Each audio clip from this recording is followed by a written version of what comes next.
tuning in to today's Gospel Reflection. Today is Tuesday, September 15th, and it's the Feast of Our Lady of Sorrows. So without further ado, let's dive into today's Gospel reading. So in the name of the Father, and the Son, and the Holy Spirit. A reading from the Gospel according to John.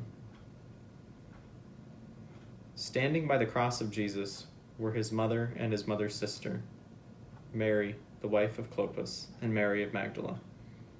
When Jesus saw his mother and the disciple there whom he loved, he said to his mother, "Woman, behold your son." Then he said to the disciple, "Behold your mother." And from that hour the disciple took her into his home. The Gospel of the Lord. So just a little bit about the Feast of Our Lady of Sorrows. It's an old tradition, and it is really rooted in church tradition, but dates back to kind of 1100s, 1200s. Some monastic orders picked up a devotion to Mary, who suffers, in relation to the seven sorrows of Mary. So the first being the presentation of Jesus in the temple with Simeon, the flight to Egypt, the losing of Jesus in Jerusalem and finding him in the temple, Mary meeting Jesus on the road to the crucifixion, and the crucifixion itself, the piercing of Jesus' side, and the burial of Jesus. So if I count right, that's seven sorrows of Mary. So Mary herself is the one who suffers. But there's a pattern in all of these things she suffers too, and it's all in relation to Jesus. And that's precisely how we know Mary is in relation to Jesus.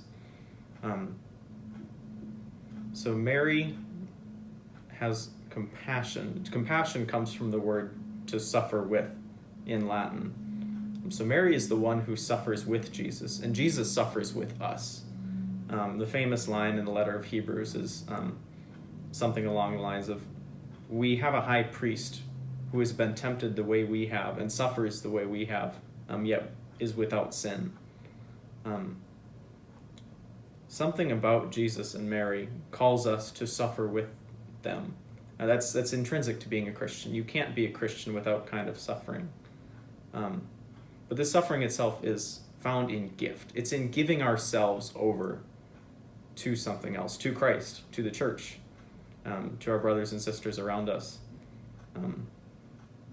Whoever loses his life for the sake of Jesus will find it.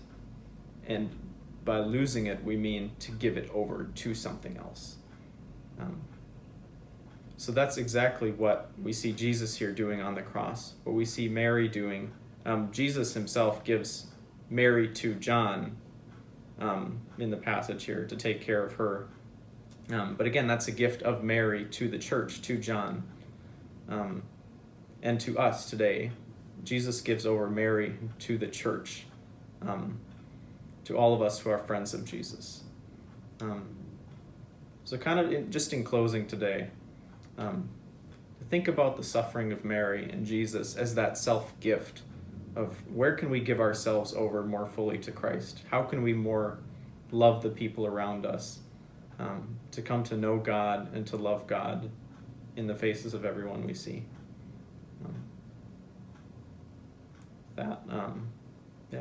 We'll close right there. So thank you for listening.